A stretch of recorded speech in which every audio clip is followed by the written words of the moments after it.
last year for the first annual LGBT in the South Conference. Look what y'all brought. Here's for the first time, hands, yes. Yay. So the format you're seeing here is a little different. Before I begin, I need to just say a few words about how I got here, and I hope this happens throughout the weekend. Please take the time to share your journeys. I happen to be living in my first 18 years in border of the state of New York. Life happens. I was born November 2nd, 1948. Within days, our mother walked up and left, and father tried to take care of us. He couldn't. He went to jail. We were put into the foster care system. I know there's a whole lot more like me out there. But because life happens, it's not so much getting down about it, it's more important what you do with it.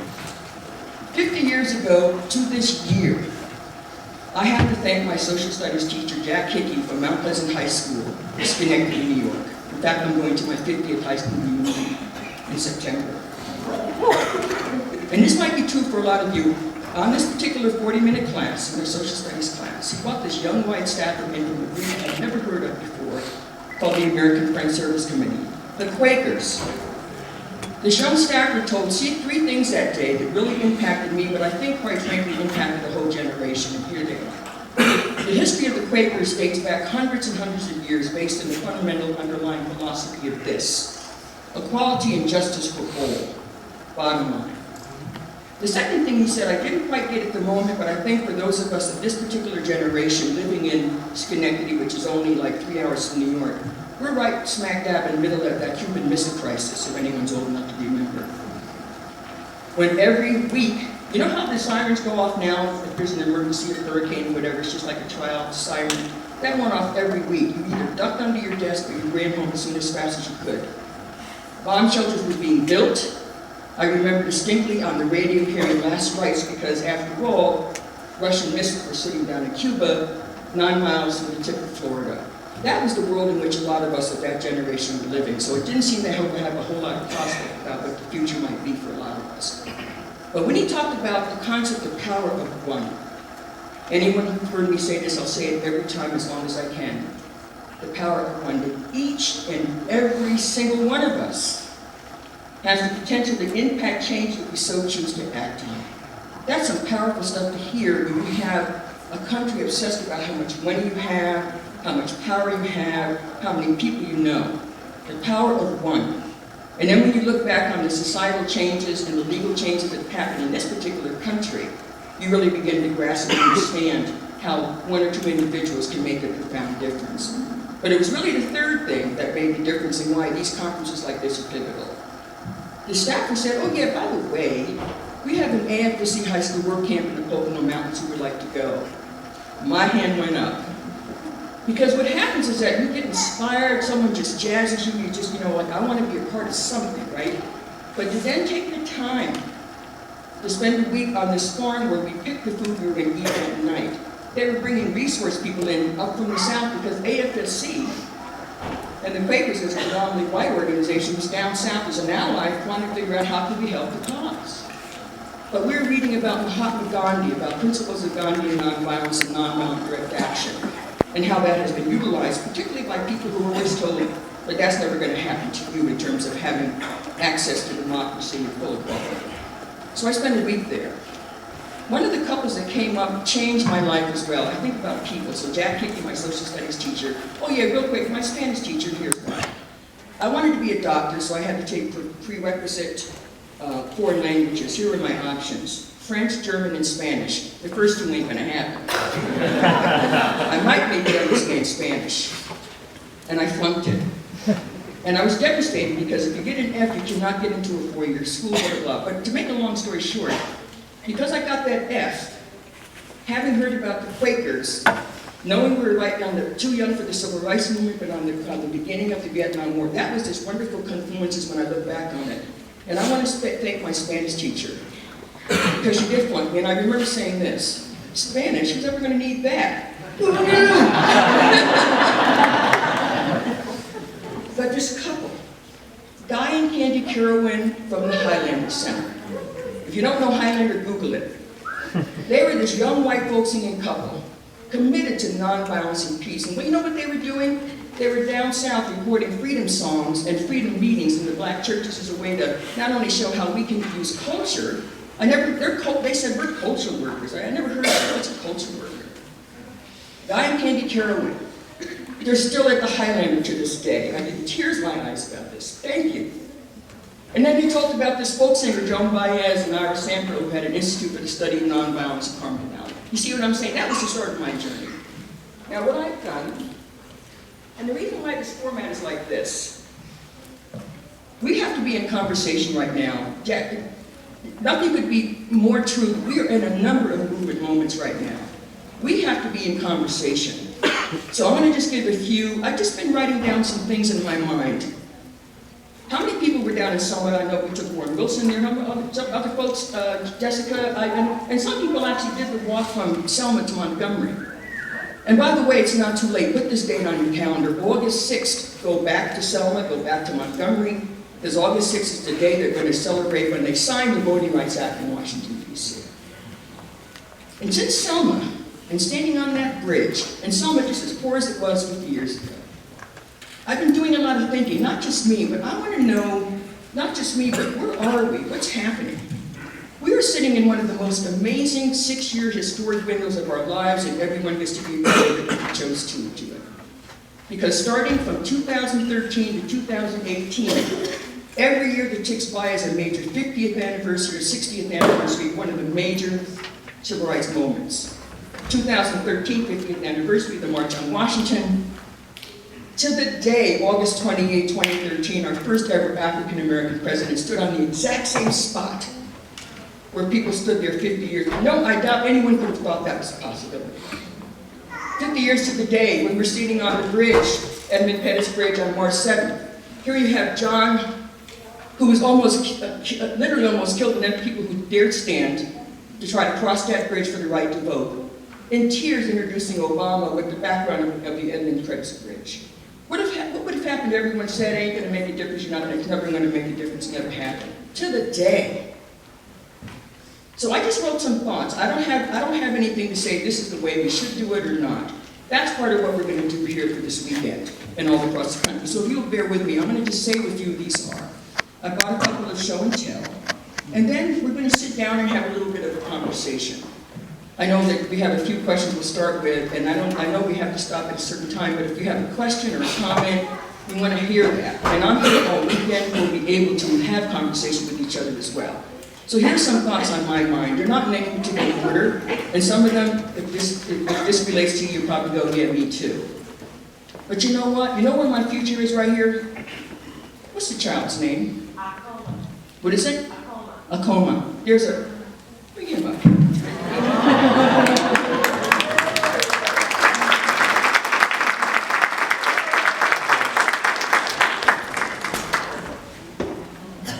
Here it is, right here, y'all. That's the future right there. I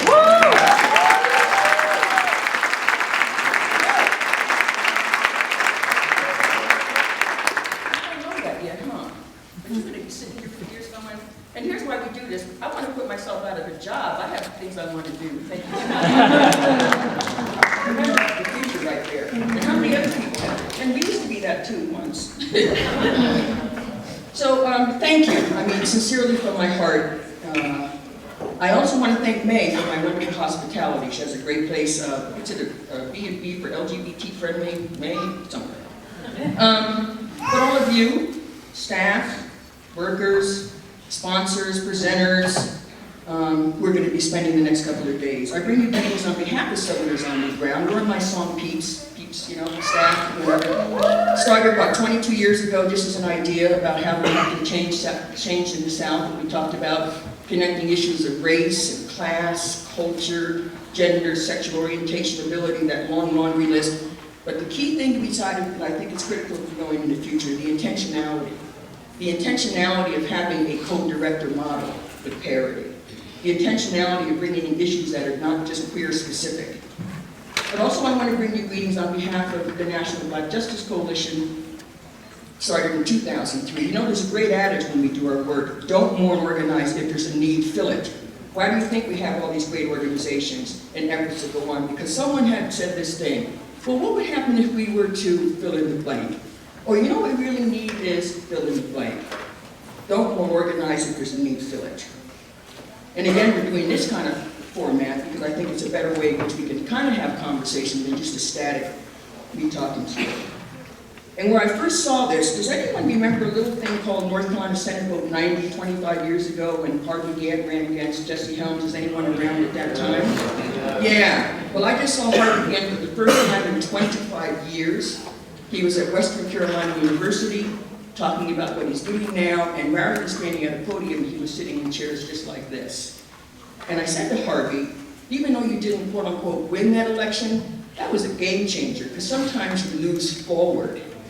And one of the most defining moments in that campaign, we were sitting up at 604 building in Durham, and we were thinking, you know what? If we got every queer vote, that ain't gonna make a lot of difference. Well, you know what? Maybe what we should do is this. We should get Jesse Helms' voting record, and we should see how he votes and find out who else has a vested interest in not sending him back to the US Senate. Oh my gosh, the flood. Environment, women, people of education, people of color, education, LGBT. That's the coalition that exists to this day. 20 years later, because that was the kind of work that needed to happen, faith-based, in order to talk about where we are now.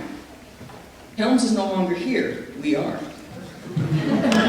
So, every once in a while, I hope we do this. I hope we just think about why we do what we do.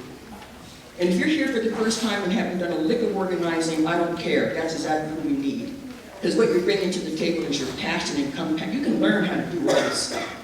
But if you bring to the table your passion, your sense that we need to figure out how and who and where.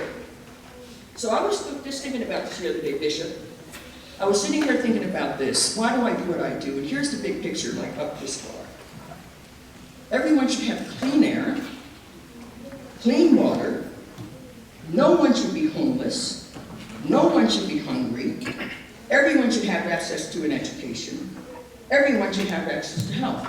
Bottom line is that when you work in the room, that you just get that. That's what you should have. Bottom line.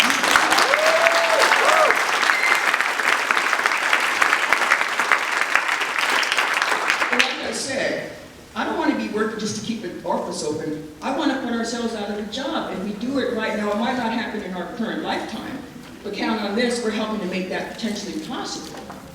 About putting ourselves out of a job because we will have created a society that is about as diverse as can be.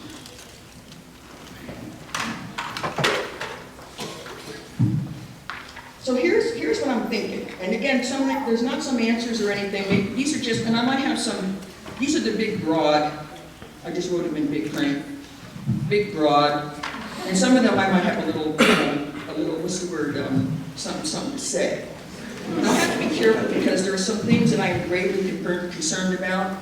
And as I bring them up, it's more of a way for us to at least start the conversation about why we want to think about over the course of this weekend and of course for all the time that we have as when we go back to our respective communities. Can I ask real quick, anyone from the 13 southern states, would you please raise your hand? I'm just curious. Alabama, Arkansas, North Carolina, South Carolina, Kentucky. All right. Anyone who's not from the South, could you raise your hand? Welcome. Welcome. Because if we do not, you know the Southern hospitality, welcome y'all. Right? The different guys was kind of like, you know, sort of Southerners or something like that. So here we go. Now, who's my timekeeper? Jasmine, where are you? Here's the one that really irks me. Given Selma, given 50, 60 years, remember, well, let's do this first. We need to think about this, whatever we talk about this weekend. There are 3 key demographics that we should really take to heart as we think about what we do here and what we do when we go home. And here they are. By 2050, if not sooner, this country will be a majority people of color. California already is. Right? Keep in mind, before any ships pulled up to these shores, who was already here, indigenous to these lands, people of color, hello.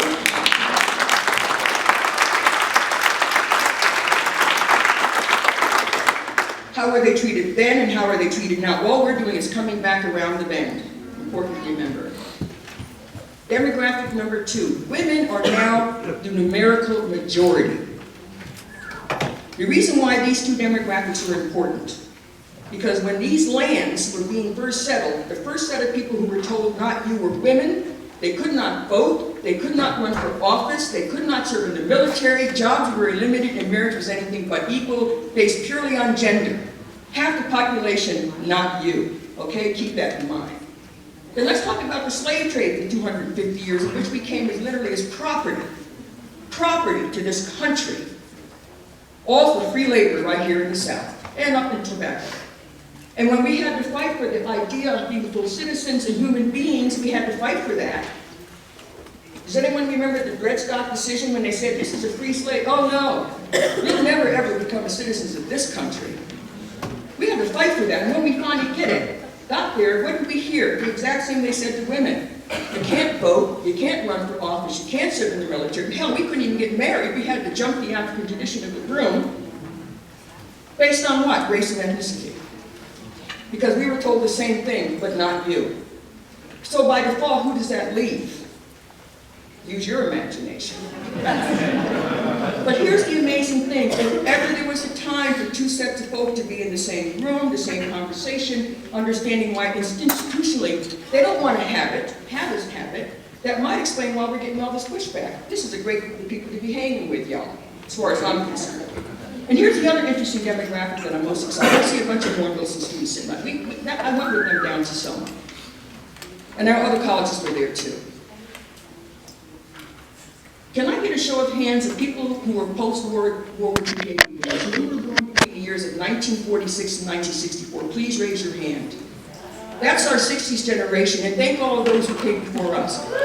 We are now 79 years. And what's unique about the 60s generation, we weren't just kicking around a little bit, we are still here in it for the long haul. Anyone between the ages of 18 and 25, raise your hands. 80 million of you. You see what this number means? We can take over the world as far as I'm concerned. But this idea, when you have all of this, now here's the key. How do we intentionally, intersectionally, and not only in English have the conversation in which we now look at this broader piece of equality and justice in the states in which we live, and talk about how we move us all collectively forward. That demographic is going to be key. And here's why. There has been a black versus gay narrative out there for so long it's collecting dust. You've heard it. You've heard it. Yep. Can you compare the LGBT movement? Don't you dare compare. You've heard it. It's been out there forever. And we do no favors to ourselves when we reinforce that narrative because black versus gay, you know what they're saying? It means gay equals white. That's what they're saying. Has any gay people ever had to drink? Yeah, they did if they were black and gay. Hello, Maya Rustin, James Baldwin, Paul. I need that.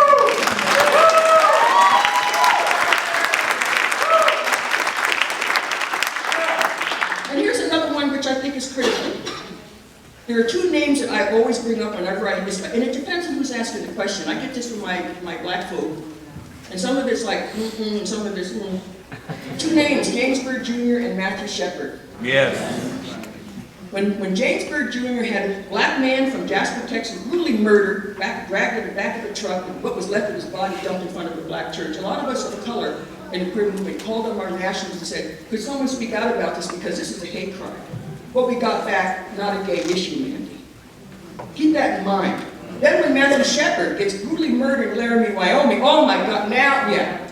And you know what made a difference on that? The mothers of these two children who had to bury their sons got together and had to ask this question.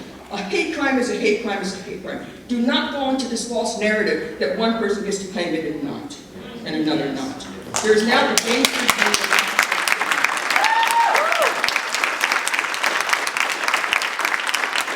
And to me, the one that probably has the most resonance is this one. Because, I love this. This is amazing. We have legal, medical, we have such a range of all the stuff we talk about. But here's the one that probably catches my heart. One of the most important lessons in the civil rights movement was this. Because when you think about how things chaff, they change because of hearts and minds, public policy, election law, whatever. The civil rights movement figured this out. You cannot pass laws that have people like us. But you can pass laws that have people stop lynching us. You can pass laws that allow us to have a job and be able to go on to public transit. You see what I'm saying? So I don't think we should get confused about what we need to do in terms of laws being passed to give us the protections based on race, ethnicity, ability, sex. I'm looking at the U.S. Constitution, whatever the amendments in there.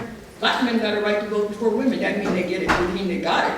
You know what I'm saying? But this idea about how you look at law, and sometimes one comes before the other. And around the backdrop of marriage, think about this. June 1967, I graduated high school in '66. Remember that incredible U.S. Supreme Court decision called Loving versus the State of Virginia?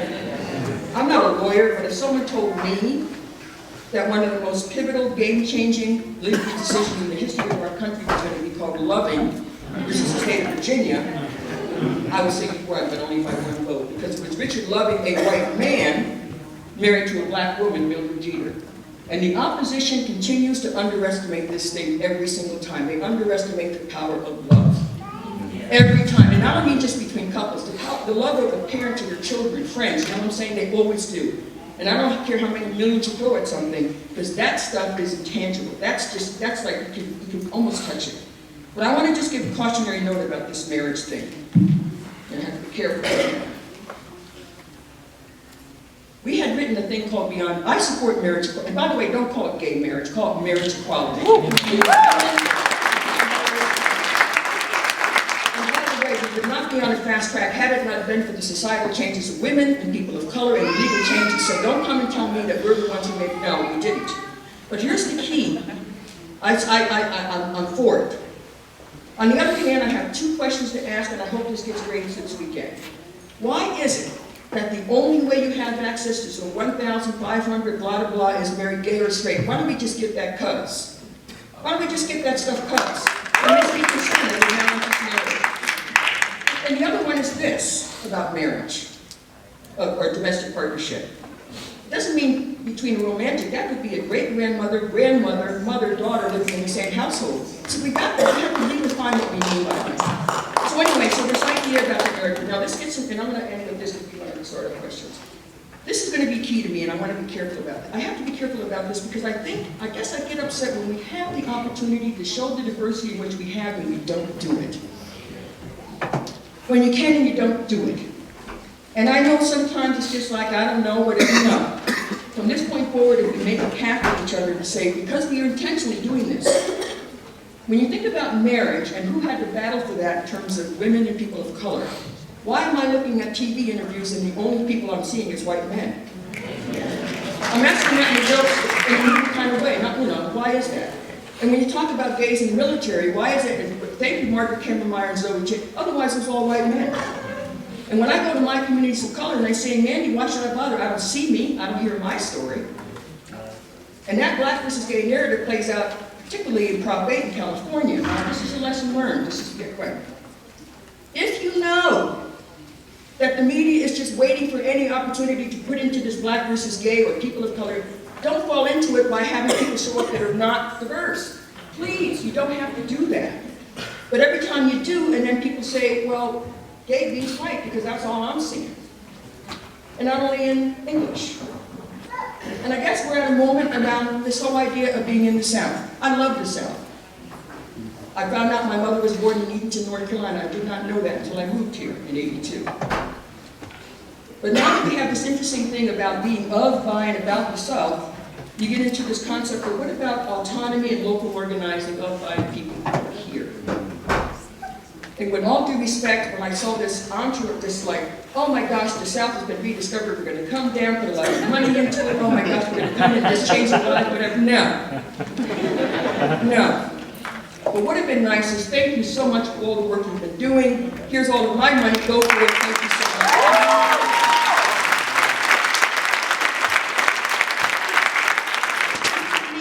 We can do it in partnership. If you know there's more people of color in this country, and you have like only 1 or 2 national boards getting any money, and barely, and that could be on the local or state level, please, I mean, you have people who are voted, and we know it. And so all I'm asking, before I sit down here, I guess we're at a moment, if we know it, and it's like right there, can we just be in conversation? We might agree or disagree, maybe, but at least be in conversation. And this is what I hope does not find this movement, because we're going to probably get marriage in June. but we still have Employment Non-Discrimination Act, and they got that right, including the trans community after initially not.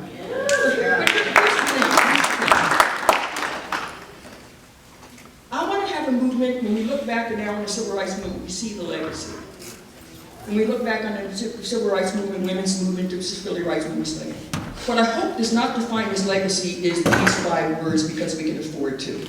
Money should not be the thing that determines what we work on, what we're involved in, what we believe in, and the values in which we live as a queer movement. It cannot because we can afford to. Because you had a movement that had nothing, had to make out of no way, make a way out of no way. And I'm struggling in my heart and soul, because I want to know if we're serious about a civil rights movement, little c-a-r, that we question the opportunity and the challenge. You've heard me say it 1,000 times, and I'll say it again. As a movement, queer movement, are we about justice, or are we about just us? Because that's exactly where we sit right now. And I want to know who's going to be a part of this conversation to make the change. Thank you so much.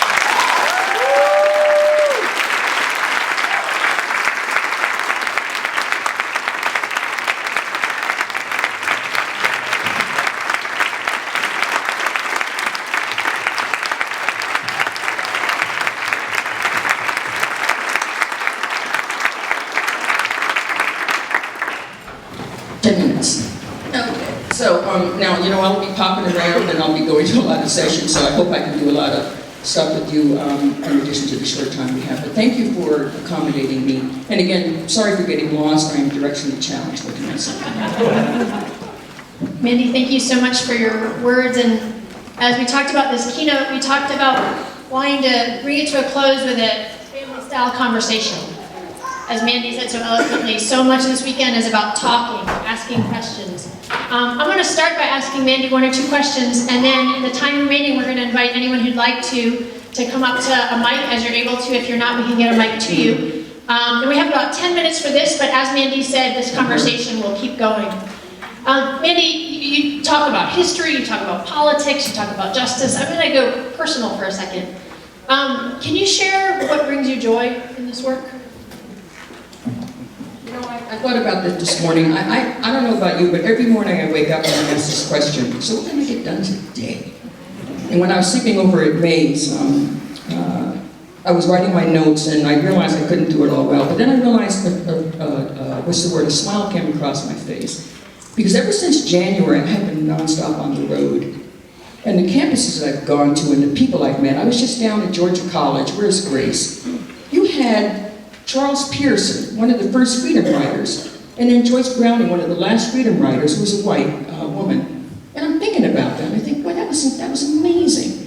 And then I'm at Warren Wilson College having a conversation about environmental. It's just, I think part of it is when you, and also you get paid to do this work. Please remember, part of the money is funding for those who get to have the time.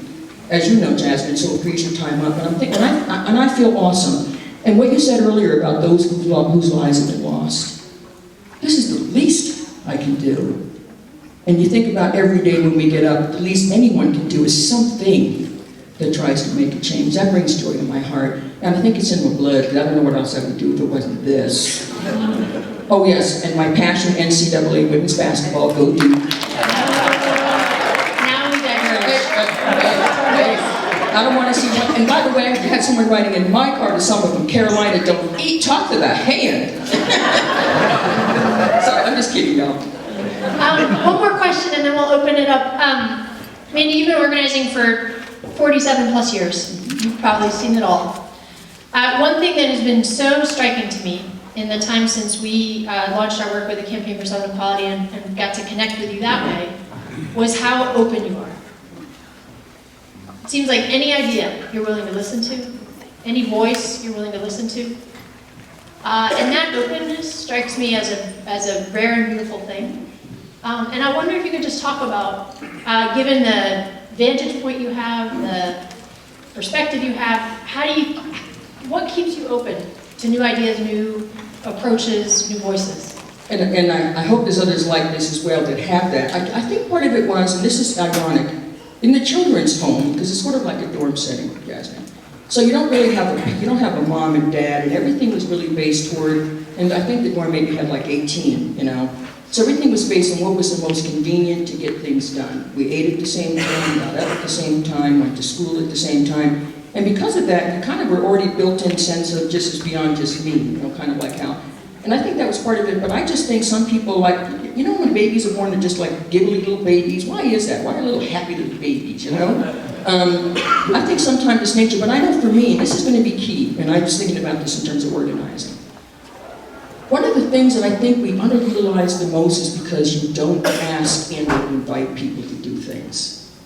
And had it not, I was sitting in Santa Rita jail, we had done CD action at Oakland Induction Center. It was there, that in Oakland, that was the one spot everyone going to Vietnam had to go through. So I sat in, what was I, 18, 19, went to Santa Rita prison, which is, you know, a little county farm. And this white woman came over and said, "Hi, my name is Jane Shulman, I want to introduce myself, and we'd like to invite you to a potluck at the Warrior Sisters League." Had she not come over to me and asked me that led to more and more, I wouldn't be here. So when you have these opportunities, ask. But the other part I think of it is, this is something we all have that I think we underutilize, because you asked me. You have, how many people are here, I don't know, whatever, really want to go, whatever, but because you asked me, that is so underutilized. I think that's part of it. And I think part of it is just understanding that, you know, we're human beings. People want to be asked, people want to be invited, people want to feel like they're included and valued. And this is what I'll say as an activist right now, and I hope everyone takes this tip. Ask the people who have nothing to do, who are looking for something to do. Don't ask people who've already overextended. Remember what I said? If you're doing like grunt work, like folding paper, get some people coming in, because that's, you get them in the door. And it gives them an opportunity. Like I said, you can teach people later, but if we don't extend that invitation and have people invited, and this is one thing I want to say real quick, this is a task that I think all of us can leave here with. The most important election coming up is this one coming up in 2016. Now is the time to start organizing. This is the challenge I have. There are 100 counties. Every county has X number of precincts. The precinct opens up at 6:30 and it closes at 7:30. We need people to cover every single hour for every day that that precinct is open, and also people who can be trained and get paid to be on the other side of the table, who are the poll workers. If we can start to create that pool now and create like a big list, we should have every precinct and every county covered. And not only when you go vote, but bring some people with you. That would be a task that's doable. And the people I like to ask are those who have never done it before. Again, you bring your passion and compassion. If we can make that work, that's a tangible. And also puts people in the same room with you who have a reason to have that vote. And the diversity will show up because you're giving them something to do. And so I don't mind asking, I'll ask. You can always say no, and I'll say, okay, and then I'll go on to the next person. But the idea of extending the invitation as best we can. And also, I want to take conversation Spanish now, by the way. I had to dribble back around. El Centro Hispano teaches conversation Spanish. I'm going to take it. You know why? Ready? Who's going to be the first person? Don't be shy. Right here. My name is Brenda Raggianti. I'm the Executive Director of the Guilford Green Foundation in Greensboro. Good group. Thank you. First and foremost, I'd like to personally invite you to come to Greensboro. I'll host you in any and every way capacity you can possibly imagine. My question is one of, I'm looking for some hope, in the sense that we're so splintered, and I find in Greensboro, it takes so much time to go to each of these splintered groups. Where is the hope that we're just gonna, at just some point, come together so that we can be so much stronger? Good point. I think I tend to, like, this society is so, movement organizing, get rid of the silos. I only do this, I only do that. A couple of suggestions. One is that and this is why I think like this idea of the Civic Engagement 101 or something, that you have a common thing, living wage, whatever. Because once you have something in the room in which people feel like, well, I should show up because that's with me, then all of those divisions kind of melt away because you're having a common conversation. But key would be, this is me, don't already have the table set and then invite people to it. If you start from day one with the general invite by everyone. But also, here's the other thing I realized. I used to think if I didn't do everything all the time, I was not going to be making efforts work. This is nice. No. I'll find 10 other people who can take on 10 other aspects of that work. Then we sit around a big table and then have a common conversation about what each piece is being taken care of that kind of fits into the larger picture. Let's say living wage campaign. That would be one. Let's say food justice, I just heard about this, whatever. Because if you find the issue, then you have people who are vested in it to come, but also there has to be an extended invitation. And think about when you have the meetings and where you have the meetings, because people do have lives in which they have to figure out what's accommodating for them. But don't give up, and I think part of it is trying to figure out. And here we have in North Carolina, if you heard about it, the Moral Monday movement, or historic houses on Jones Street, which has been this phenomenal intersectional effort. And if you're not a part of it, join it and let me be a part of it. But I'll come to Greensboro, but I think this idea, get rid of the silos, we have to do a collective we of how we go forward with our work. We have time for one more question in this setting, and then Mandy's here all day today, all day tomorrow. So keep that conversation going. I apologize we can't get to every question, but come ask it and we'll talk about it later. Hi there, my name is Matthew. Thank you for speaking. I find you very inspirational. I was wondering how our movement can fight for economic justice if we're so dependent on wealthy donors who economic justice is not in their interest. Thank you. Can I put my plug in for our workshop tomorrow?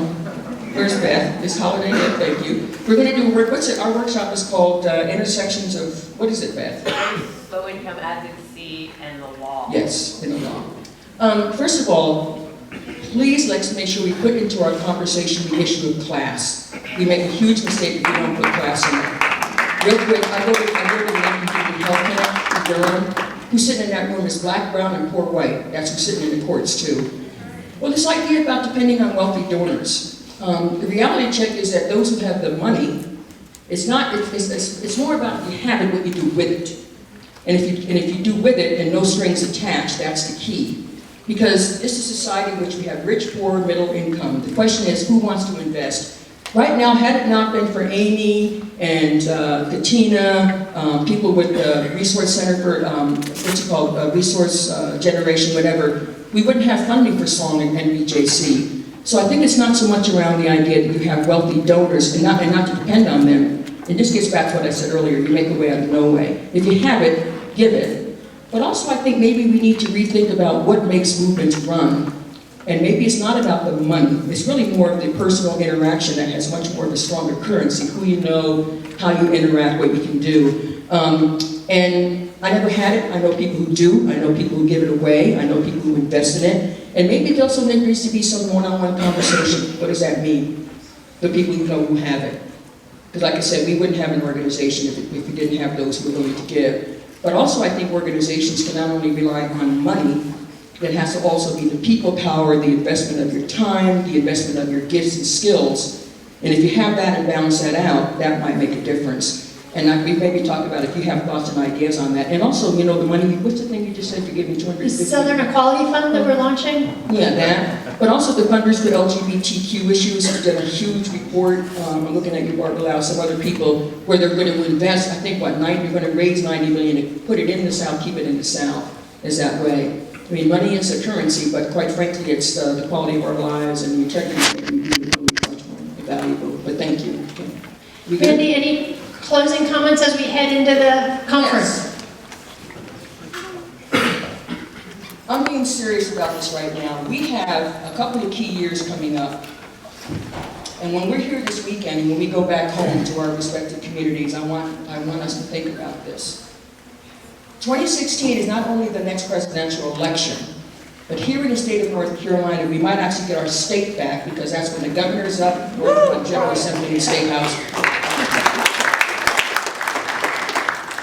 But also, if you have not gone to your city hall, if you have not been in the courts, if you've not gone to the clinics and see the people that we have got to be advocating for and on whose lives we depend, please take those field trips. We cannot continue to sit in our little tables in terms of trying to make change if we're not interacting with the very people we need to be. That's 2016. The next one is 2020. Not only is that the next presidential election, but that's the next census. And you heard me talk about the demographics, right? And if we want to think about how each of us literally, in our day-to-day lives, have a way to impact change because of who we see, who we interact with, we can do, and we all are on that collective we about how we're moving forward for full equality and justice and inclusion. I think we have something precious. The Koch brothers spent $100 million in North Carolina. They're going to spend $1 billion. But there's something they can't buy, and we have to fight for it. That's the vote. Each one of us has it. Don't waste it, don't lose it, and don't dare say to me, I don't like the choices, I'm going to walk away. Can't afford when people gave their lives up for it. So let's have a great conference and let's, make some change.